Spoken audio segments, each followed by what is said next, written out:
Good morning, everyone. My name is Mike Floyd. I'm with the Department of Water Resources, and I'm going to immediately turn this over to Lynn Rodriguez with the Roundtable Regions and the Ventura Coalition of Watersheds. Did I get all that correct? Close enough. A little dyslexic this morning. All right, with further ado, here you go, Lynn.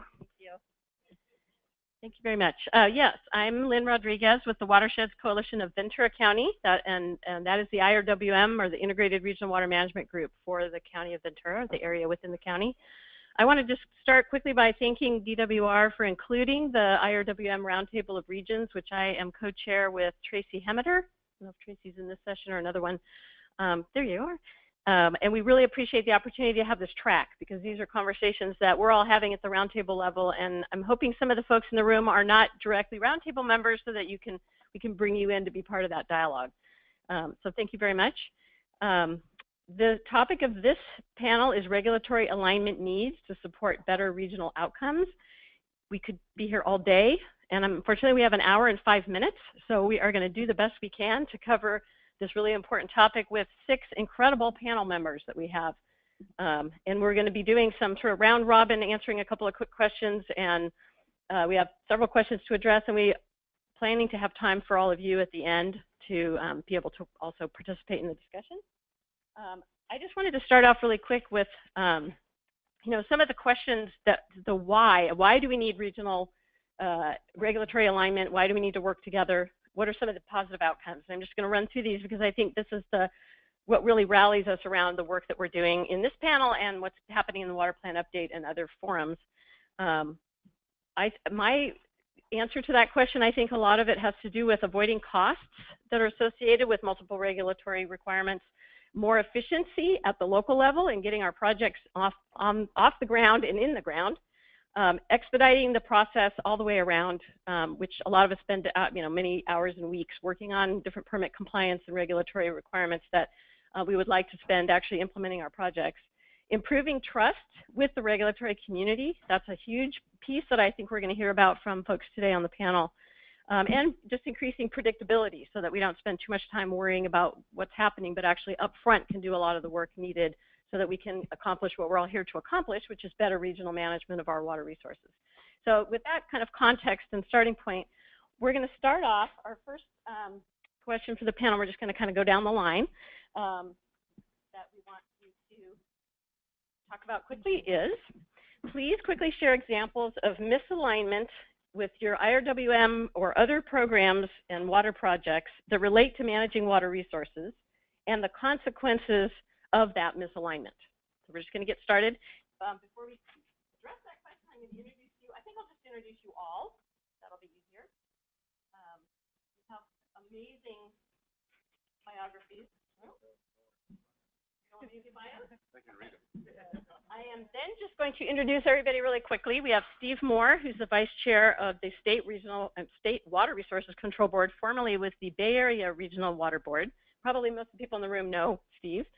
Really appreciate that you're here today. Yanko Wishi, I'm doing this off memory, with the State Department of Fish and Wildlife. I have to get over saying game. Great to have you here.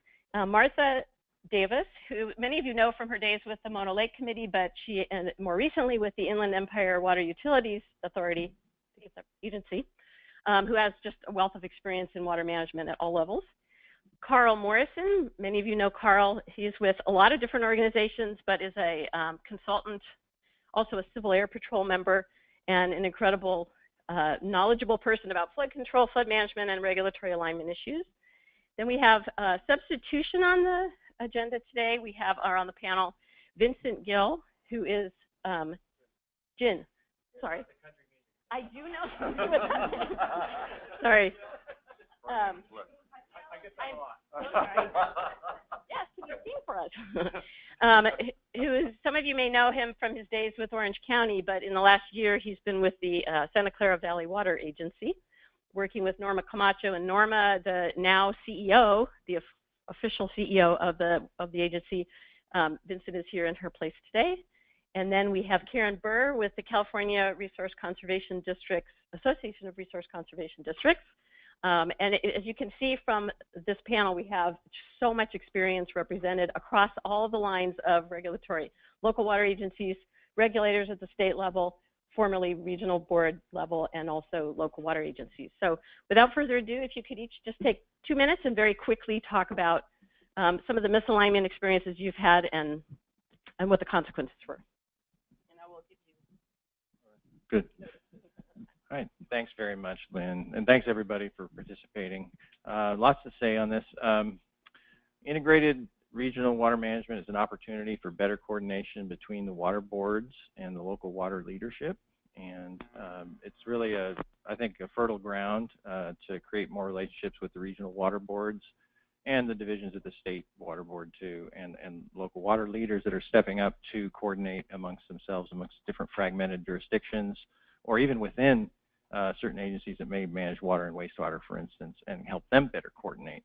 And so it really is a nice fit, but it's sort of an untraveled pathway in a lot of our state. Different regional boards have different experiences with it and our knowledge of it, and are happy to engage, happy to share goals that the regional water boards have been identified. And so misalignment, I can't really give a lot of examples, except it's just a matter of sometimes taking a lot more time to work through regulatory processes, multi-agency permitting that may be required, making sure that water quality issues are integrated. And that's when I checked in with different regions that have different levels of experience working with the IRWM. The main theme of misalignment relates to when IRWM projects are really dominated by water supply interests and water quality is a sort of an afterthought. But there's been some successes too. Maybe that was the other question. In the case of actually in your neighborhood in Ventura, the salinity management work and the discharge permits that were issued by the LA Regional Board were an example of good IRWM funding linked up with getting the permit processes underway.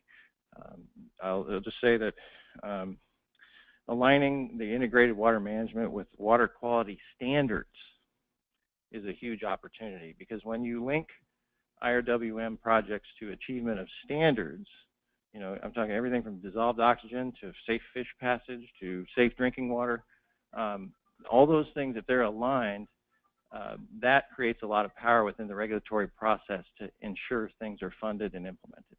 So it's actually a possible connection that you can make, and I've got a little theme going. It's like a happy song going on.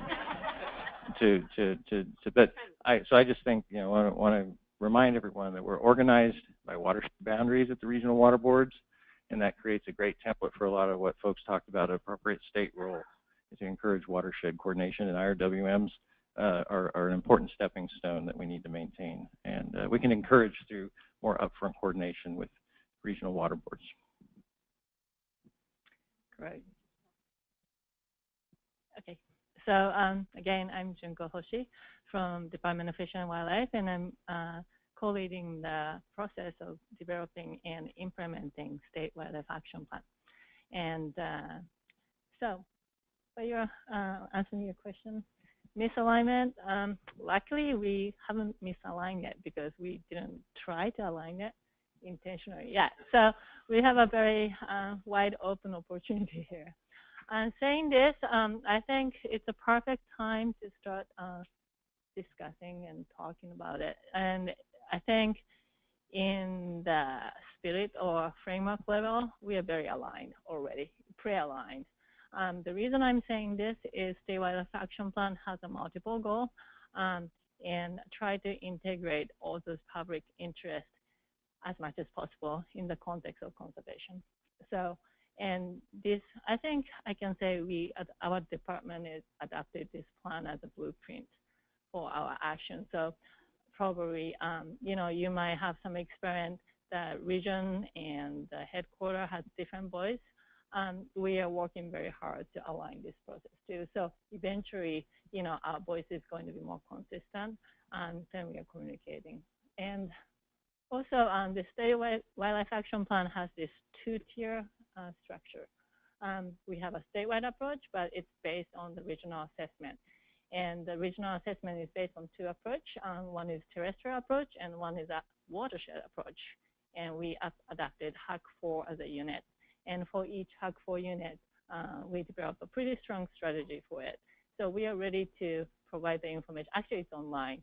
So I heard like Russian River and Santa Ana are one of those examples who is working really hard to engage in this process, but we can provide the information for that area now. So, you know, with that, I think we can start having the dialogue. So I'm pretty much looking forward to the next step. Martha Davis with the Inland Empire Utilities Agency. I was really glad, Steve, that you started out with, you know, what is some of the value of the integrated water management approach. And in the Santa Ana watershed, we're probably one of the older plans. And the biggest value of it in the end was the way in which, in our particular starting point, it was really looking at a salt and nutrient management plan from a watershed basis that would enable us to develop all sorts of water supply projects in a context of protecting and improving water quality. We had a lot of legacy problems related to salt and nutrient buildup in the Chino Basin and other aspects of the watershed.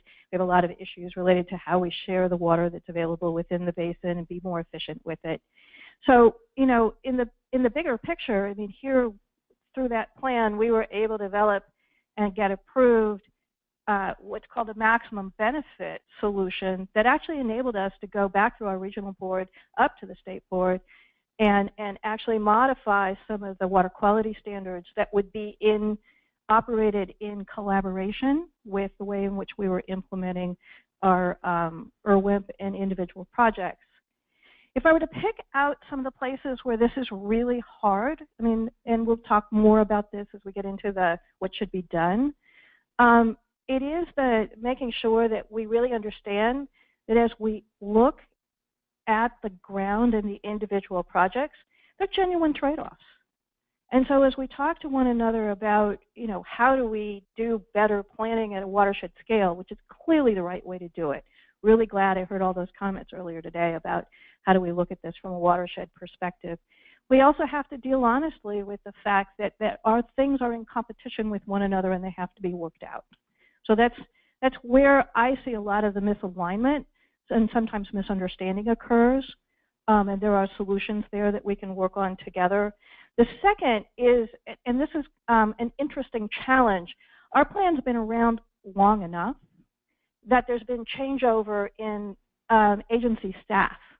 And the new staff that are coming in aren't always completely understanding and briefed on what has gone into the planning and all the documentation that's gone into this integrated plan, to the point where you have what I call the really moment.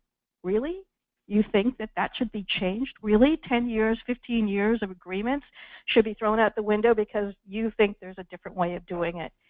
It's a communication issue, but it's a really important one because as we go down a path of integrated management, there has to be some way of building continuity and strength within the decision making that we've made.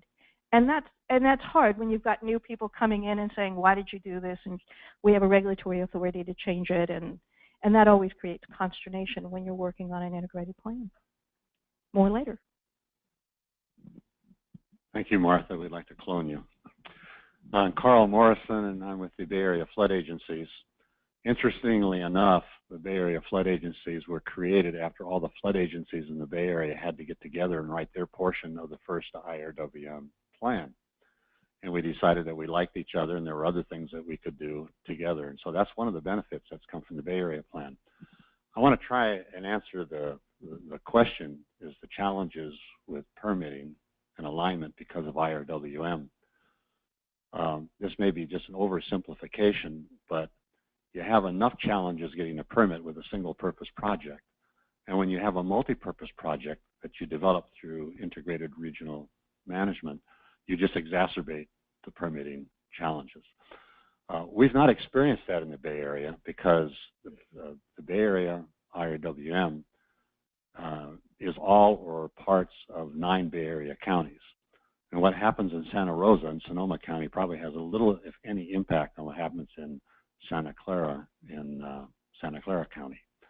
But we were asked to be a Bay Area region. We have only had one project in the Bay Area, in my opinion, that is really a regional project. And that project is a fairly new one that's going to require very little permitting. Most of our integrated projects have been a compilation of individual agency projects. For example, our Bay Area Regional Conservation Program is nothing but a compendium of all the individual agencies' conservation programs, because they all had different conservation standards, they all had different rebates or whatever it may be. The Bay Area, and primarily the lead would be the flood agencies, has been doing several things to try and bring the permitting agencies together so that we have consistent permitting requirements, because in some cases what is a mitigation for one agency is a no-no for another. We've all encountered that. I just remember attending the California Biodiversity Council meetings where John Laird, wearing the California hat, the state hat, and I can't remember the gentleman's name from BLM, who was the co-chair wearing the federal hat, talked about the need to have this alignment and to all work together. From our perspective, the water never got to the end of the row at the regional level where the permits are issued. They had a pilot project they were going to do on the high-speed rail, but I don't think we're anywhere near doing that yet. At some point in time, if we have time, I'd like to talk about some of the other things that we're doing in the Bay Area. We're having quarterly meetings with the regional board. We're now doing it with the Department of Fish and Wildlife. And we may even have a meeting where we bring them both together. They're both willing to do that, to try and see what we can do. Is one of your questions going to be, what's our solution to this? Or we're going to have the chance to talk later? I will save that for later then. And Vincent's going to talk about some things that we've been actively involved with him as well. Thank you, Carl. Vince Jin with Santa Clara Valley Water District. And I start off with something that may be a little bit obvious. I think as we deal with a lot of societal challenges with water and environment, flood protection, most people think that the challenge is money. And I used to think that, but I've come to conclude that we've addressed the money issue. We never have enough, but California's going after another bond. We have local tax measures, and we're addressing the funding issue. I think the biggest gating factor for doing what we need to do, fulfilling our obligations to public, is the regulatory process. And that's not to lay blame, it's a process that hasn't kept pace. We've addressed a lot of solutions on money and other challenges. We're addressing communications with coordinating, collaborating, multi-use, regional approach, but the regulatory process needs to adapt as well. So I want to address, in answering the question, I want to address two elements, two opportunities where I think could really help.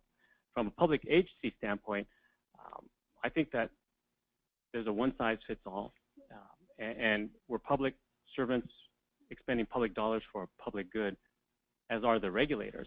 And one thing that's not explicitly recognized is that we're sister agencies, typically a subdivision of the state. The regulators are state or local agencies, and we're really working towards a common goal. And we shouldn't always be treated as a developer. And as someone said at our table, putting in a Walmart, nothing against Walmart, we need retail for shopping for our basic necessities and job creation. But we have a different purpose, a similar purpose, and we should be aligned.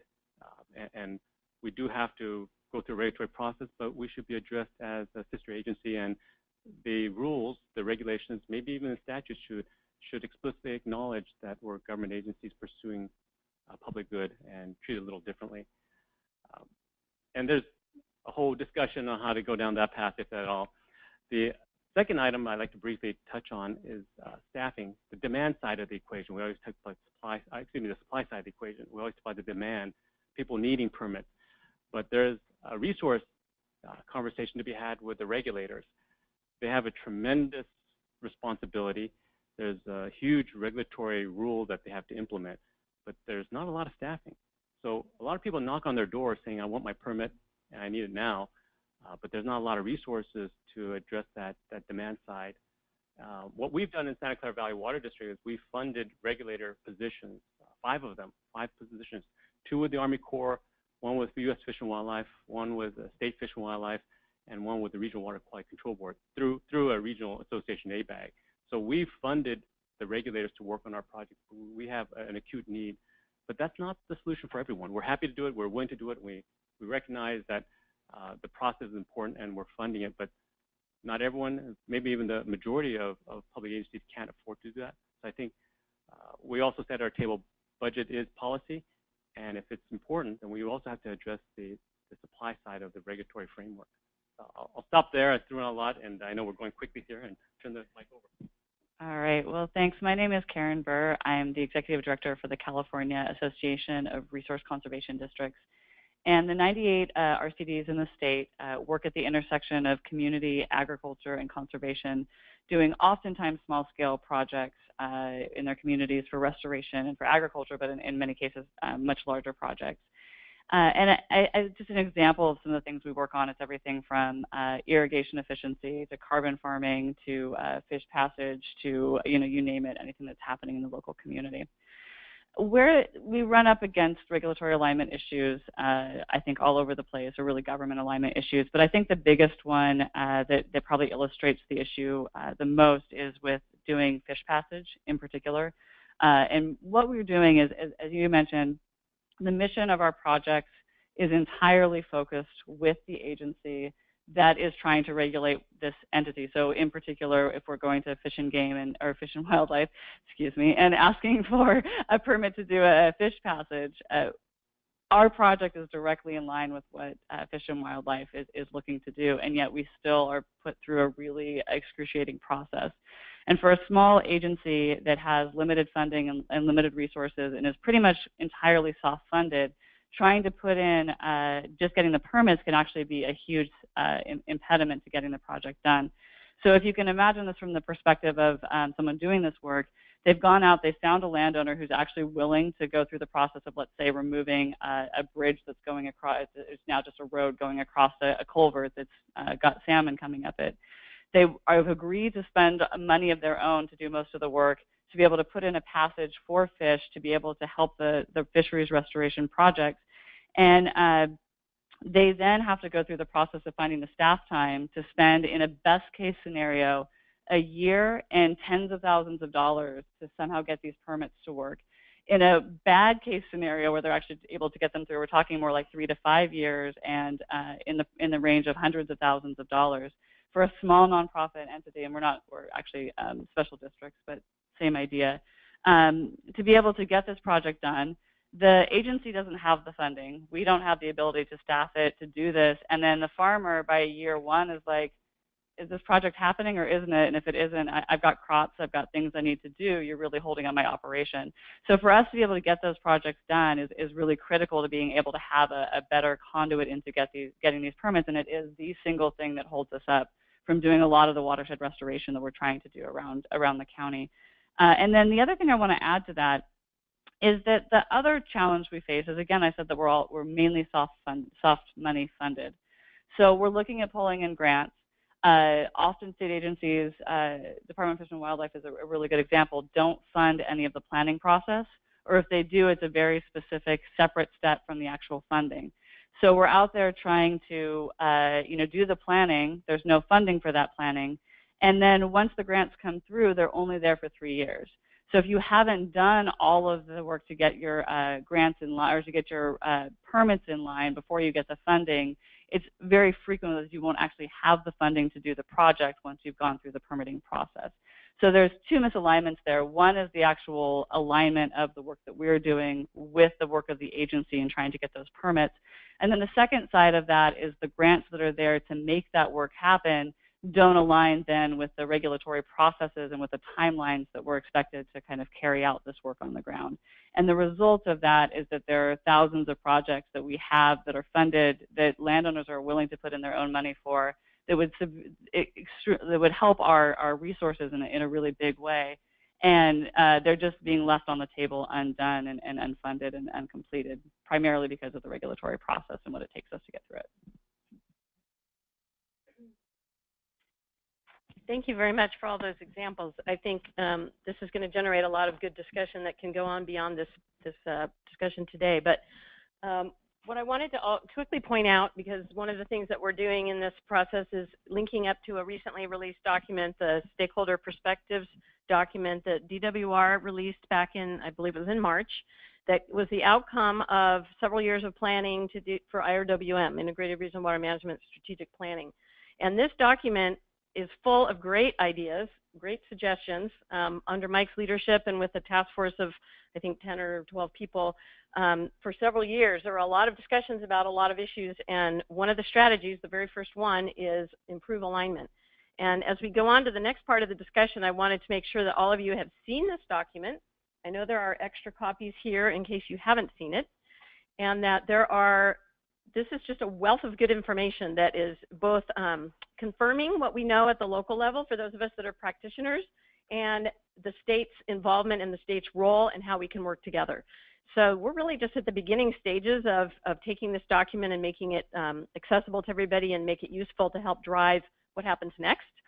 And so I encourage you to if you haven't already, to read all this section on improving alignment, or to read the whole thing. But the improving alignment discusses a lot of things that came out of stakeholder meetings. There were 2 years of stakeholder groups that met, not only the focus group, but local. I think there were probably dozens of workshops held at the local level, and that generated a wealth of this kind of similar input that we're hearing today. And what we would like to do today is take it to the next step and make sure that we're going somewhere and that we're actually going to end up with some action that can come out of this. So with that being said, I'd like you guys to each quickly address another question, which is, what are your specific ideas for improving alignment? Do you have some solutions in mind?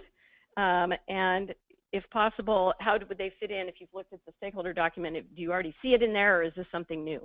So go back down. You want to start? All right. Thank you. Oh, okay. Yeah. So at the State Water Board, implementing the action plan, implementing our own goals, we think we're making a lot of progress in this area, and recognizing the resource value of wastewater, for instance, or the resource value of stormwater, and trying to institutionalize at our level within the state and regional boards these principles, and not treating them as sources of waste, but rather as resources, and reconfiguring our way of regulating and providing incentives. And so, I encourage you to look at our stormwater strategy.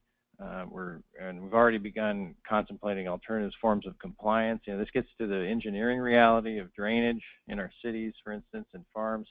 It's been designed to move things rapidly. That has a water pollution impact. It's diffuse, so this is not something you put a treatment plant on to solve from a pollution standpoint. It's decades of infrastructure renewal, green infrastructure, a stepwise approach to getting better water quality in our cities. And so we've created alternative compliance pathways. It was a precedential order that we adopted in 2015 and very serious about, in terms of setting the stage for alternative ways of complying and seeing that stormwater is a resource.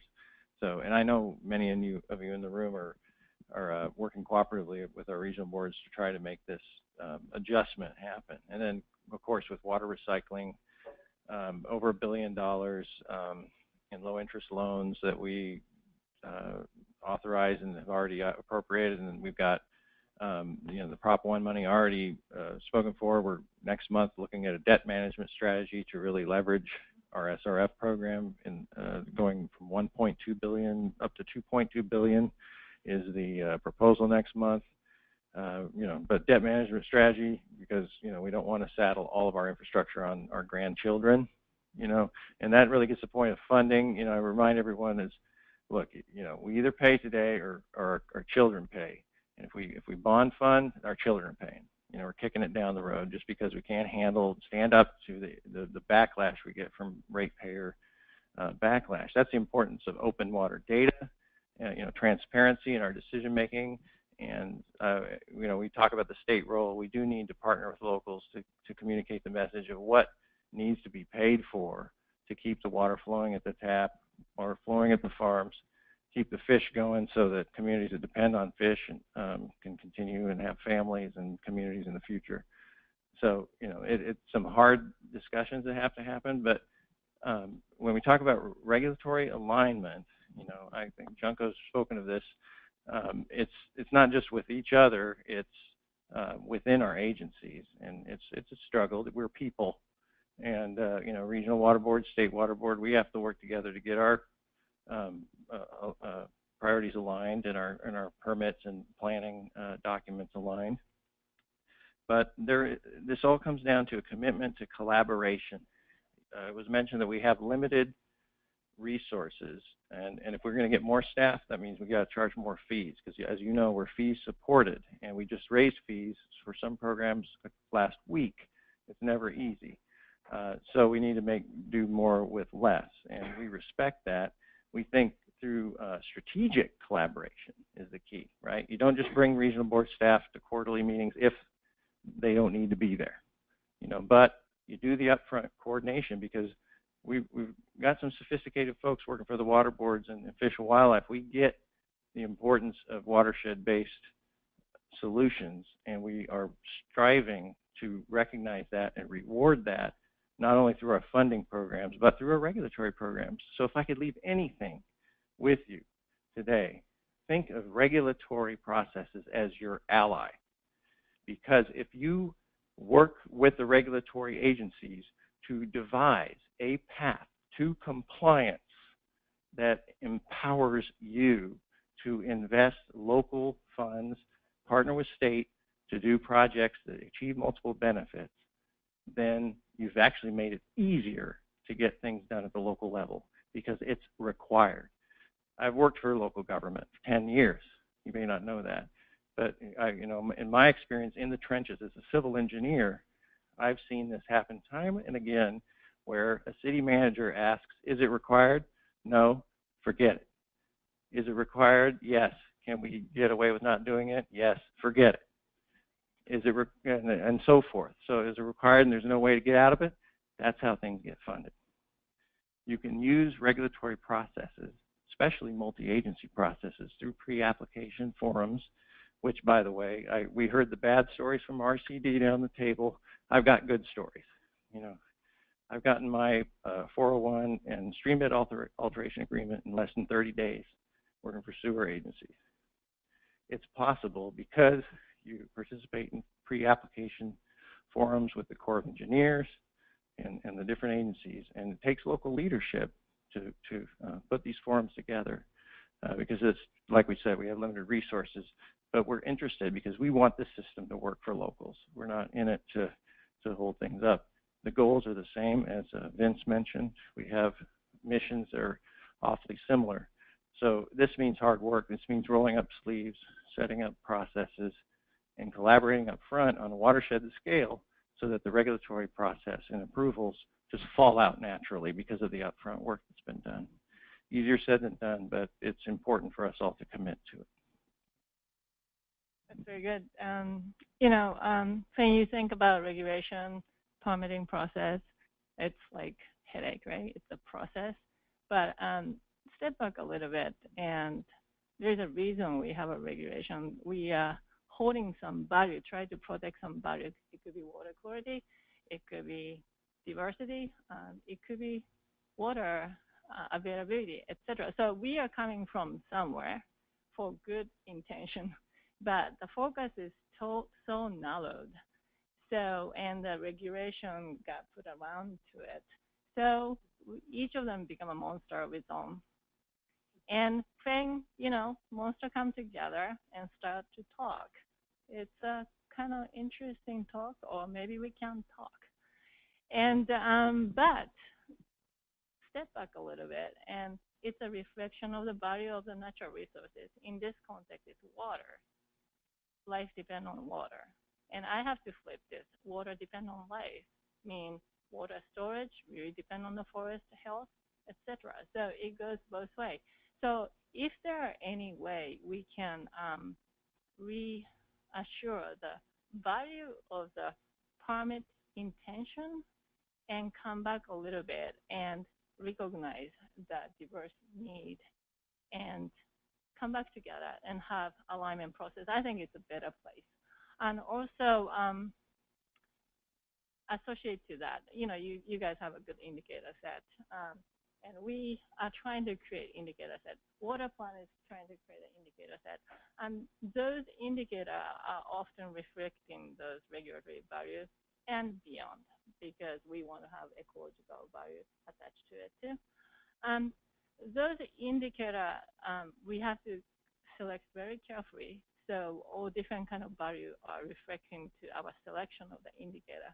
But I think for the alignment, showing those relationships within the indicator. For example, say you have a great quality of water, you tend to have a healthy ecosystem associated with that. If you have a running active water in the riparian system, our riparian forest is more rich. That kind of correlation you can show. So it's a water quality and the chemistry kind of perspective. And in our end, it's more biology. But they are not, they're different aspects, but they are related. If we can show that, I think with the agreement, we can advance better. So all those detailed difference is going to be a detailed difference instead of, headache. And I have to announce to you, and it's a good announcement. We have, we have a new approach in terms of regulation. And it's under last bill, AB 2087, and it's enacted this year. It's called Regional Conservation Investment Strategy process, and that encourages you to think in the regional scale and encourage you to do the ecological and other analysis in the regional scale. And based on that, you might consider option to ask for mitigation credit. And this mitigation credit is not only for the state, but you can consider the federal. So we're trying to make a ground to align those process in the regional scale. And so please look at that process. And you got a credit because we have this new amendment already going on, this new act under SB 103 this year. And it's chapter in July 20 this year. And that one specifically said, if the water agency supports this process, you can actually create this regional strategy and without limitation. So what's happening is AB 2087 was a pilot kind of regulation, and they had a lot of limits. For water agency, if you got an endorsement through water agency, then you can do this approach without limitation. So I really like to encourage you to look at the bill, and if you need help, let me know. Yeah. I had not heard about that, so that's a really useful piece of information. Thank you. Martha Davis again, for those on the phone. My good friend Sonny McPeak has always had this great quote that there's no silver bullet, there's just silver buckshot. And I think on this issue of regulatory alignment, that's really true. And I'm going to continue some of the themes here based on the lessons that we've learned in the Santa Ana watershed. I mean, the notion of front-end collaboration is key. And I thought Charles Gardner at our table actually articulated something for me that brought it even more in focus. Because when we talk about regulations in the old context, we tend to talk about we've got a project, we want to do it, we're trying to figure out how to minimize the impact on whatever the regulation is, make sure that we don't have the water quality impact or the fisheries impact. And so it's all about this game of minimizing this particular project in this location, what's happening. And the problem is that it's not really dealing with outcomes.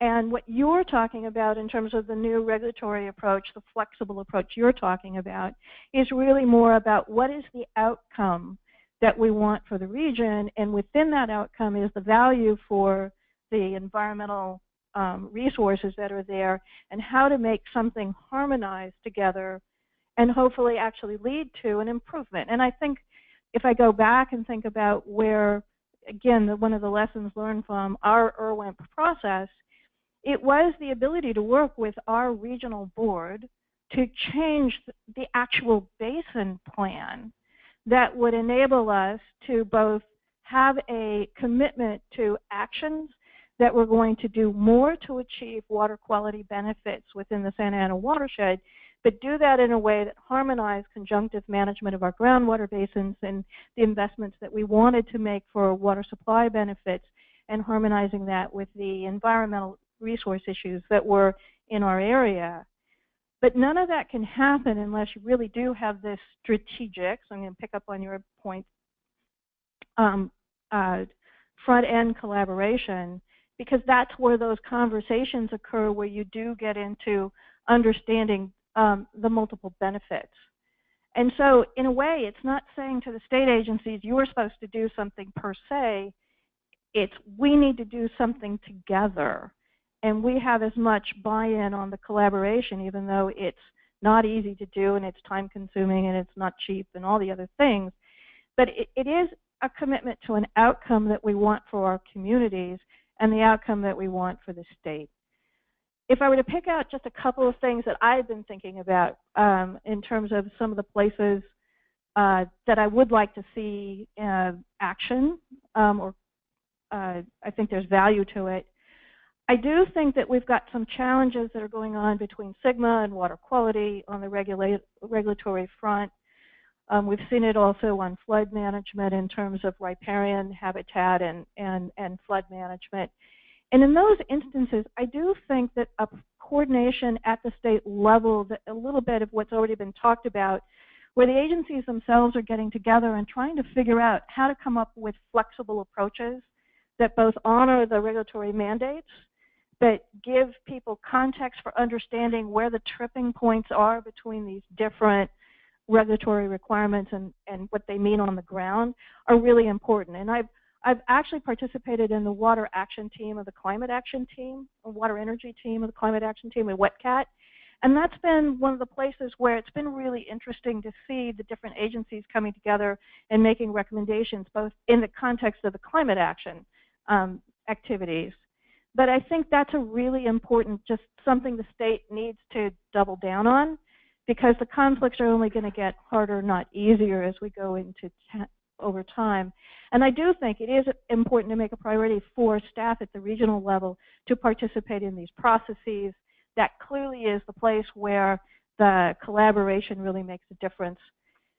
Specifically for DWR, I think there's two things I would call out. One is there's now a wealth of success stories out there related to where we've found solutions or innovation solutions for flexible regulatory management. I think we need to highlight them. Now, the DWR has always done a fabulous job of pulling out success stories, but I would make that a big theme, in particular as these new tools are emerging from the regional boards or from the Department of Fish and Wildlife, as to what are the tools that we could be using. Because what we're hearing right now is the world that's been so frustrating for all of us is changing. That's good news, and we need to understand how it's changing and how we can help our communities take advantage of it. And then the other thing for the DWR is I know they're focusing in on a multi-benefit framework assessment framework. And I think we need better tools for understanding how to look at an action and its multiple benefits, and then how do we take that back to all the communities of interest within our backyards, make sure that everybody understands what they're getting out of a particular proposal, a particular suite of actions. And then just finally, I do think at the local level that one of the challenges we have within integrated management, whether it's watershed or IRWMs or even the groundwater, is just you need a coordinator. Somebody has to be responsible for keeping the conversation going, and it's hard. It's not the biggest investment in the universe, particularly from a water agency perspective, what, $100,000, $150,000 for somebody who's a coordinator. But I do not know how you successfully do collaborative planning unless you've got somebody who's figuring out who needs to meet with whom and when and all the logistics. And that would be a place where I'd really like to see some innovative thinking about what the funding should look like, because it's probably the most important double down that we could do in trying to promote coordinated planning. Thank you. Thank you, Martha. I do want to give an attaboy to the regional board. Yesterday, I had a conversation with the chief of the regulatory branch for the San Francisco Bay regional board, and we were planning the agenda for our next quarterly meeting, which is on Monday.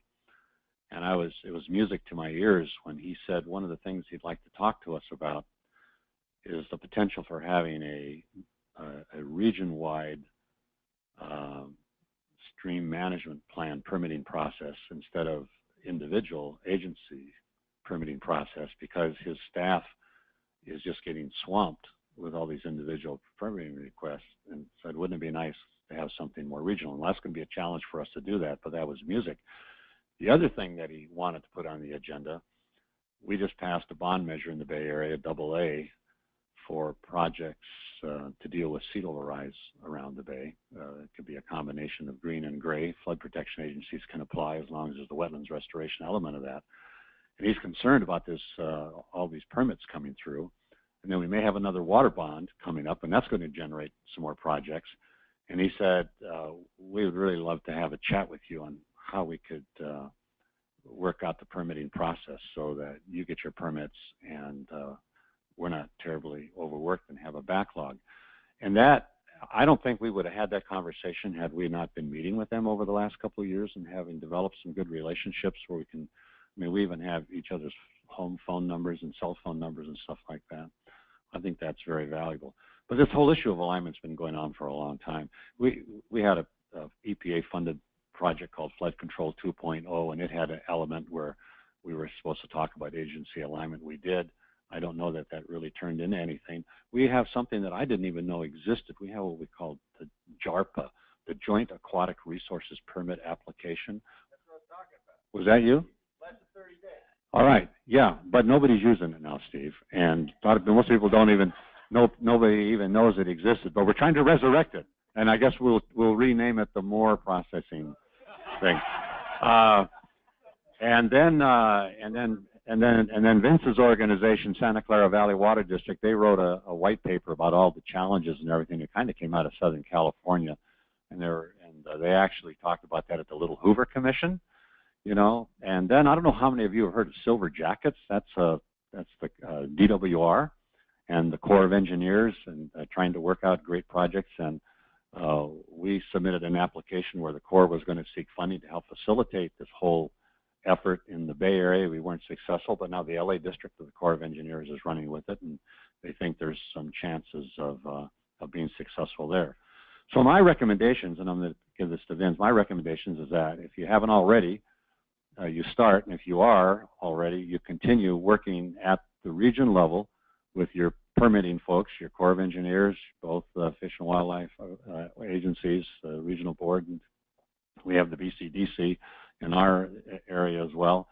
And then I think from the state level, I think there's only so much you can do. This is just my opinion at the regional level. I think the state, both the administration and the legislature, needs to look at the whole permitting process and to include the mitigation and all this sort of stuff from anew.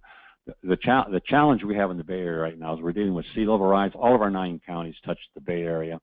And in order to deal with sea level rise, the permitting requirements have got to change or we'll never get the projects necessary approved. So that requires perhaps some change in legislation, because in many cases the regulators' hands are tied because of the legislation. But something from the top that not only would change that, but would also say, you folks have got to work together, and we're going to give you so many days to come up with a plan to do it. I think there really needs to be leadership at the state level, the administration and the legislature. Vince Jen again for those on the phone. I wanted to touch a little bit on what Carl talked about and expand that a little bit on how the regulators' hands are handcuffed. I think I've been involved in some regional coordination, a lot of pre-project consultation with the regulators, vetting through concepts and alternatives, and trying to take a different approach. All valuable experience. But in some cases, at the end of the process, no matter how good the conversation is, it comes down to the rules, regulations, policy, or maybe even longstanding culture. As an example, we had a terrific conversation about multi-use benefits and the value of habitat connectivity.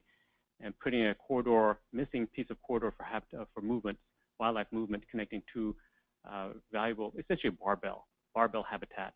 Disparate habitat is not as valuable when you connect it. There's a magnification of benefit. But then it came down to rules where what I call it reverted to biological accounting, and I'm not clear on this, but if it's culture, regulations, policy, or law, but it came down to, well, if there's 0.1 acre here, I need to go through this math equation, I need 3 times multiplier, and I need 0.3 acres of the same habitat type on site, in kind and on site, and kind of contradicted the whole philosophy of multi-use benefits. There's other benefits, but the hands are on the regulators are tied. So I think there needs to be an adaptation, evolution of the regulatory approach, especially with climate change, that the rules haven't kept up to this new philosophy. So the planning has evolved further, but there's a handcuff that we need to address with the regulators. So in terms of misalignment, I think that's one aspect. There's also, and I don't want to get into this too much, but there's a bigger question of alignment with the federal government. There's the Army Corps and EPA mitigation rule of 2008 addressing some sort of hierarchy, the priority of mitigation banks, and that doesn't really match up quite right with the state. So as that evolves, there's an alignment with the federal process as well, because we're only as fast as the slowest permit. So I think in terms of misalignment and opportunity, untying the handcuff and giving the regulators the delegated freedom or the flexibility to recognize those other benefits. One thing I'd like to expand on also is a more philosophical. I don't know how this would be codified or policy, but a risk-based approach. There's such extreme limitation of resources from the regulators, a crunch of projects coming through from climate change, our local funding measures, the state bond. Sometimes I feel, and this is more of a feeling, I'm not really firm on this, but the feeling is that there should be a risk-based approach. If there's a little risk to the environment, put in the commensurate amount of review, and there may be a mistake, but let that one go. Put the appropriate amount of energy and save your energy for the larger, higher risk projects. And that takes a lot of the workload off and focus. And I'm not sure if that risk-based approach is fully implemented, and requires leadership and staff level regulators they don't want to make a mistake. So they're not freed up to make that decision. So it's not the fault of the regulators, it's just the organizational culture has to recognize that if there's risk, there's also a small risk that you can make a mistake, and there has to be that tolerance that, okay, on some permits, we didn't cover enough, but we put our energy to the big risk. So a risk-based approach to regulation, I think, will go a long ways to efficiency. And the last thing I want to touch on is something that Carl mentioned that I think also has overlap with a lot of the conversations here. Carl mentioned the Little Hoover Commission. They had a study area on statewide permitting. It was in the context of climate adaptation projects, but it really applies to so much more. But I urge you to take a look at the Little Hoover Commission report that came out in June and addressed 4 broad recommendations. There's a lot of information. They did terrific research and held several hearings. But my recollection is the conclusions came out to on the coordination, advanced planning. They called it the big table approach. We need a big table to bring people together to have that early conversation. So they called it the big table. Second recommendation was a cookbook. There's a lot of regulations, but not everyone's savvy to them, and so they encounter a buzzsaw when they go through the process. So rather than just throwing regulations up, that there can be an easier guide to help applicants navigate that process. They call it the cookbook. Sometimes, inevitably, there are disagreements, and what the Little Hoover Commission also recommended was a dispute resolution process, so that there's some way to resolve it rather than going to court or something more onerous, something easier that we can resolve disputes administratively. And the last item was a little more flexibility on financial assurance. I'm not sure how many of you are aware, but there's a trend to require endowments to cover the perpetual maintenance costs, a funding stream for mitigation. And the Little Hoover Commission recommended that the government should be treated a little differently and provide some flexibility. Not a clear exemption or anything, but flexibility in approaching endowment requirements for government. So I think there's a lot of overlap with the conversation. I know Carl mentioned silver jacket, but this conversation about how to collaborate, how to solve problems, and make the regulatory process work better is occurring at different areas. And I think there's a lot of crossover for those different approaches. Well, thank you. As you all know, it's always hard to go last because I would say that a number of these items were the things that I really wanted to bring up, but I'm glad they were brought up. And the thing that I'd like to add to this is really focusing on the idea of relationships and how we view each other. So I think one of the things that without doing kind of massive changes that could really help us move forward is being able to look at each other as partners in this. So as I mentioned in the challenges that we have, RCDs, as we're going through this, have a very similar mission to all of the agencies that we're applying for these permits from. And just being able to recognize that we are actually in partnership with this is, I think, a really critical piece to making these projects work. And in addition to, I think what that brings about is a sense of relationship, a sense of trust, and a sense of really being able to recognize the value and what the partner is bringing to the table. So I'd like to just bring that idea up and give you an example of that idea of recognizing the value that we bring to the table. So I think from our perspective and from the folks that are getting this work done, recognizing that the regulators are doing really good things for our environment and keeping it safe, but also understanding that we can't have voluntary conservation if there isn't that stick looming in the background, and that we need that to be able to drive some of these things forward. But then on the other side, having the regulators recognize that we do know our communities, we do know the actions that are happening within our communities, and we bring a tremendous amount of value to the table towards that same mission. And I think if we can bring those two things into harmony, we have some real opportunities. And one of the examples that I want to bring up is an example that comes out of Minnesota that we were just recently looking at, where in Minnesota, in order to get certain permits and to be in compliance with their version of the Water Quality Control Board, they've come up with an alternative program where the RCDs who are working on the ground know the local actors, they know those good apples that are out there trying to do good work. So the RCDs are going out and working with, and the NRCS, in combination with the NRCS, and doing conservation plans on all of those on the farmland. They're going out and working with those farmers to understand what the conservation plans are, what they should be doing, what prevents runoff, what are all those good actions they can do. If the farmer agrees to sign up for this and in good intention is working towards those plans, there's a certain forgiveness to some of the regulatory requirements that are there. And if there is an exceedance or there is a problem that arises, they're seen as, oops, okay, we got it. We know you're trying to do this. Let's come out and help you fix this problem that we know is inadvertent. That way, their version of the Water Quality Control Board can go after those folks that aren't good apples and that aren't trying to do the right thing and that aren't, don't have the right intentions, and put all of their focus there. So I think that's a really good example of ways that we can start to look at this in a different way. And that's with regulation. And then if you're talking about the permitting process, we brought this up, but I think it's another really good option that if you've got folks that are doing beneficial projects, as you mentioned, they're not building Walmarts, not that there's anything wrong with Walmarts, but that if they're not building Walmarts, if they are doing something that's beneficial and in line with the mission, they should have a separate place to come and go through that process. Because if they are making mistakes in their design, it's not out of the intention to do any harm, it's out of the intention that they just didn't quite know exactly how they were doing that design. So then I think that relationship building and that trust and coming to that middle ground in our missions is the most important piece to this. But then I'm just going to kind of cite off some of the things that I know we've talked about and some of the things that are in the plan, which are, again, I think this access to pre-planning and being able to have those conversations in advance of a project and the application going through, grants that acknowledge and pay for the regulatory process to happen when you're doing beneficial projects, regulators working with each other rather than having the applicant run from regulator to regulator to regulator and try to get their permit to work.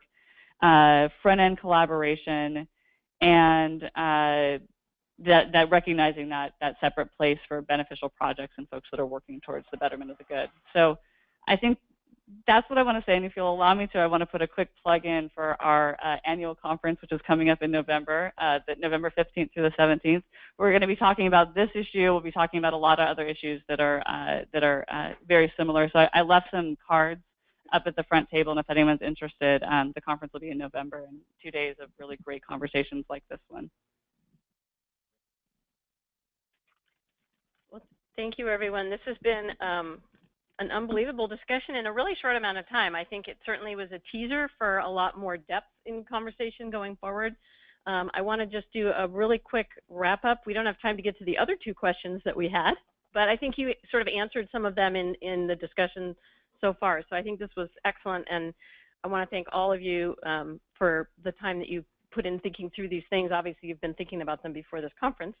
A couple of just quick, we kind of have to look at next steps. What should happen now? I mean, this is a conversation that's going on. You guys are already down the road identifying things, working on things. There's probably a need to maybe pull it all together in a single place. And one of the recommendations in the stakeholders document is to create a task force of regulatory issues that may be a little duplicative to other task forces that are already ongoing.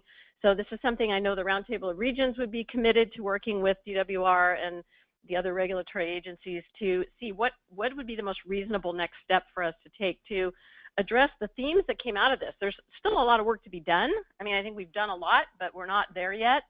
And the question is, who are the right people to be part of that discussion? And I would say, even if we just wrote up every suggestion that came out of this group today, it would be almost like the cookbook to going forward and then identifying future actions that need to be taken. So I think that's something that, you know, we can talk about after this. I just want to quickly reiterate a couple of the really important themes that I heard. You know, relationships and trust, that's huge. Communication and coordination, I mean, that's all about what IRWM is. And I think IRWM plays an important role in this whole discussion. We didn't have time to go there today, but I think that's something that we want to look at. Better understanding each other, the outcomes and the values that we each represent, and how we work together to make sure that those things are actually well understood and we can come to a strategically better place as a result of understanding that. Alternative paths to compliance, we've heard a lot about how that is working. Front-end collaboration, that's really important. That came up in some of our tabletops as well, as doing these things up front rather than after the fact, trying to fix things at the end. The need for human capital and coordination, you know, a person in each area that helps to oversee this. The IRWM Roundtable of Regions has been working with DWR, talking about that through the stakeholder document is baseline funding and whether we could connect those things together and who's going to pay for that. Increasing staff at the regulatory agency so they can keep up with the workload that's always in front of them. And then all of the things that have come out of the Little Hoover Commission and some of these other things, the risk-based approach to regulations, all of these, I think I would like to see that written out and be a good primer for us to take back to our local regions, to our elected officials, and start that relationship, if it's not already there, on a positive front with our regulatory entities. Third-party certification. Thank you. So I think we'll be summarizing some of these things afterwards, but I really want to thank Steve, Yanko, Martha, Carl, Vince, and Karen for being here today, for taking the time, and really appreciate all of your observations.